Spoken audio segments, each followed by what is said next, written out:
में मौजूद है। आपको बता दें कि किसान आंदोलन के समर्थन में दिल्ली यूनिवर्सिटी और जेएनयू के जो छात्र हैं वो रोड पर उतर आए और लगातार समर्थन करते हुए दिखाई दे रहे हैं। मैं आपको दिखाना चाहूँगी कि यहाँ पर जो छात्र हैं वो यहाँ पर दिखाई दे रहे हैं। उनका कहना है कि जो भी किसान आंदोलन को लेकर जो भी किसानों की मांग है उनको पूरा किया जाए, कृषि कानून को वापस लिया जाए, लेकिन जो मोदी सरकार है वो नहीं सुन रही, ऐसा इन लोगों का कहना है, इसलिए वो समर्थन में उतर के आए। लेकिन आप इधर भी देख सकते हैं कि काफी संख्या में यहाँ पर लोग मौजूद है और उनका कहना है कि हम बहुत ही शांतिपूर्वक अपना मार्च मंडी हाउस से लेकर जंतर मंतर तक चलाएंगे, लेकिन उसके बावजूद भी जो दिल्ली पुलिस उनको रोक रही है, क्योंकि दिल्ली पुलिस का कहना है कि इस इलाके में जो पूरा जोन है यहाँ पर 144 धारा लगी हुई है और अगर कोई भी ये बात नहीं मानता है तो उस पर कानूनी कार्रवाई की जाएगी। लेकिन वही जेएनयू के स्टूडेंट्स और दिल्ली यूनिवर्सिटी के छात्रों का यही कहना है कि हम लगातार शांतिपूर्वक समर्थन कर रहे हैं, शांतिपूर्वक मार्च निकाल रहे हैं, हमारी बात को सुना जाए और किसान आंदोलन जो लगातार जारी है उसको खत्म करवाया जाए, क्योंकि उनके जो कृषि कानून जो पास किए गए हैं 3 उनको वापस लिया जाए। लेकिन 11 बार वार्तालाप हो चुके हैं, लेकिन उसके बावजूद भी अभी तक कोई निर्णय नहीं निकला है, जिसको लेकर जो किसान है वो दिल्ली के अलग अलग बॉर्डर्स पर अभी भी बैठे हुए हैं, जिसको लेकर ये लोग समर्थन में यहाँ उतरे हैं। आप देख सकते हैं कि लोगों के हाथ में यहाँ पर झंडे भी हैं और काफी ऐसे पोस्टर्स पे जिस पर लिखा है कि कृषि कानूनों की यह कहानी सरकार की मनमानी नहीं चलेगी, क्योंकि लोगों का कहना है कि जो भी कृषि कानून बनाया गया है वो कृषि के समर्थन में नहीं है, वो सारा कॉर्पोरेट इंडस्ट्री को दे दिया जाएगा, जिसकी वजह से लोगों को खाने के लिए खाना भी नहीं मिलेगा और हमें रिस्पेक्ट करनी चाहिए फार्मर्स की, इसलिए उनके समर्थन में ये मार्च निकाला जा रहा है। अब देखना होगा कि क्या ये मार्च दिल्ली पुलिस के समर्थन में निकल पाता है या नहीं, क्योंकि दिल्ली पुलिस का कहना है कि जिस तरीके से ये मार्च निकलता जा रहा है काफ़ी ज़्यादा बुरा हो सकता है, इसलिए 144 धारा लगाई गई है, लेकिन ये समर्थन जारी है। मैं सहयोगी दौलत शर्मा के साथ आज न्यूज़ दिल्ली। किसानों के समर्थन में सिटीजन मार्च निकाला गया। दिल्ली के मंडी हाउस में जेएनयू के छात्रों के साथ साथ दिल्ली विश्वविद्यालय के छात्र भी जो है इस मार्च में शामिल हुए। तस्वीरें हम आपको दिखा रहे हैं मंडी हाउस की, जहां पर आप देख सकते हैं कि सिटीजन जो मार्च जो है वो निकाला जा रहा है किसानों के समर्थन में। किसानों विरोधी 3 कृषि बिलों को लेकर निरस्त करने की मांग को लेकर ये जो छात्र हैं ये आज यहाँ पर उतरे हैं मंडी हाउस पर। तस्वीर दिखा रहे हैं मंडी हाउस की, जहाँ पर आप देख सकते हैं कि सरकार के खिलाफ भी नारेबाजी करी जा रही है। हालांकि ये मार्च मंडी हाउस से जंतर मंतर तक जाना था, लेकिन पुलिस ने इनको रास्ते में ही रोक लिया। नहीं चलेगी, नहीं चलेगी, नहीं चलेगी, नहीं चलेगी,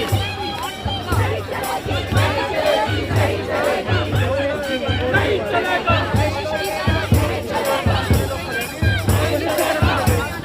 नहीं चलेगा, नहीं चलेगा।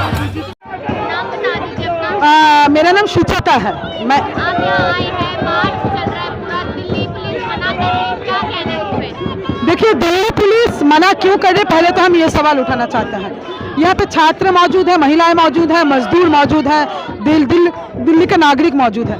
हमारे हाथ में बैनर है और झंडा है। हम बस जंतर मंतर तक जाके अपना बात कहना चाहते हैं और देश के किसानों का साथ देना चाहते हैं, जो हमको हर रोज खाना खिलाते हैं। हर रोज का खाना जिनके मेहनत से हमको मिलता है, हम उनका साथ देना चाहते हैं। हम कहना चाहते हैं कि ये देश कुछ चंद गिने चुने कॉर्पोरेट घरानों का नहीं है। ये देश के किसानों से चलता है, मजदूरों से चलता है। अगर किसान कह रहे हैं कि ये 3 कानूनों के चलते उनका जमीन, उनका फसल, सब कुछ 2-3 कॉर्पोरेट घरानों के हाथों बिक जाएगा। 2015 तक इस देश में लगभग 30 लाख किसान आत्महत्या कर चुके थे। क्या ऐसा देश हम चाहते हैं? और क्या ऐसा देश बनाने के लिए आज इतने सारे पुलिस फोर्स को यहाँ पे उतारा गया है, प्रोटेस्ट साइट्स में कीले ठोकी जाने, इंटरनेट बंद कर दिया गया है? किसके लिए काम कर रही है सरकार? ये हम आज सवाल पूछने के लिए यहाँ पे आए हैं। ये मार्च लगातार जारी रहेगा? ये मार्च देखिए, हम लोग और लोग ज़्यादा से ज़्यादा जुड़ रहे हैं। हम पुलिस से रिक्वेस्ट करेंगे कि हमको रास्ता दें और हम शांतिपूर्ण तरीके से जंतर मंतर तक जाएंगे, पार्लियामेंट स्ट्रीट तक जाएंगे और हमारा बात कहेंगे। यही हमारा रिक्वेस्ट है पुलिस से। मुझे पता नहीं क्यों इतने डंडे, इतना राइट गियर, इतना बैरिकेड किन लोगों के लिए लगाया गया है। जब दिल्ली में दंगा होता है, जब दंगाई घुस के लोगों का घर जला देते हैं, लोगों का हत्या करते हैं, तब तो हम पुलिस को इस एक्शन में नहीं देखते हैं। शांतिपूर्ण नागरिक के सामने क्यों बैरिकेड और क्यों लाठी और क्यों वाटर कैन? बेसिकली आप लोगों को जैसे पता ही है कि पिछले 70 दिन से दिल्ली के 3 बॉर्डर्स के ऊपर, इनफैक्ट ये कहें कि सारे ही बॉर्डर्स के ऊपर, लेकिन 3 बॉर्डर स्पेसिफिकली, टिकरी बॉर्डर के ऊपर, सिंगू बॉर्डर पर और गाजीपुर बॉर्डर के ऊपर किस तरीके से अलग अलग स्टेट से आए हुए, हरियाणा, पंजाब और यूपी से आए हुए किसान धरना दे रहे हैं, लेकिन सरकार ना तो उनकी कोई बात मान रही है, ना उनकी किसी बात के ऊपर एग्री कर रही है, ना एमएसपी की उनको गारंटी दी जा रही है, ना ही जो फार्म बिल्स लेके आई है सेंट्रल गवर्नमेंट, ना उनको वापस लेने को लेके कोई बातचीत की जा रही है। 11 राउंड की बातचीत के बाद भी जब सरकार का ये रवैया है, तो अब हमारा फर्ज बनता है, क्योंकि बेसिकली जितने भी यहाँ पर स्टूडेंट्स हैं, ये जो प्रोटेस्ट कर रहे हैं, ये दिल्ली यूनिवर्सिटी के स्टूडेंट्स हैं, और जब हमारे बड़े बुजुर्ग जो हैं वो बॉर्डर्स के ऊपर बैठकर इतने लंबे संघर्ष वो कर सकते हैं, तो उनके सहयोग के लिए हम लोगों को भी सड़क पर उतरना पड़ेगा।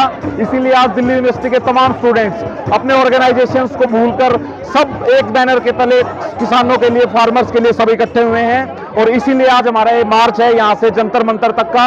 लेकिन आप लोग देख रहे हैं कि किस प्रकार से डेमोक्रेसी की यहाँ पर हत्या की जा रही है, आगे नहीं जाने दिया जा रहा, बैरिकेडिंग चारों तरफ कर दी गई है। लेकिन ये यहाँ पर जो है ये किसी और देश से आए हुए नहीं है। बॉर्डर के ऊपर आप लोगों ने देखा होगा मीडिया के माध्यम से कि वहाँ पर किस प्रकार से किले लगा दी गई हैं, सीमेंट की दीवारें बना दी गई हैं। अगर इस प्रकार की सिक्योरिटी बॉर्डर्स के ऊपर की जाती, देश के बॉर्डर्स के ऊपर की जानी चाहिए थी, वो बैरिकेडिंग दिल्ली के बॉर्डर्स के ऊपर की जा रही है अपने नागरिकों को रोकने के लिए, किसी दूसरे देश के नागरिकों को रोकने के लिए नहीं।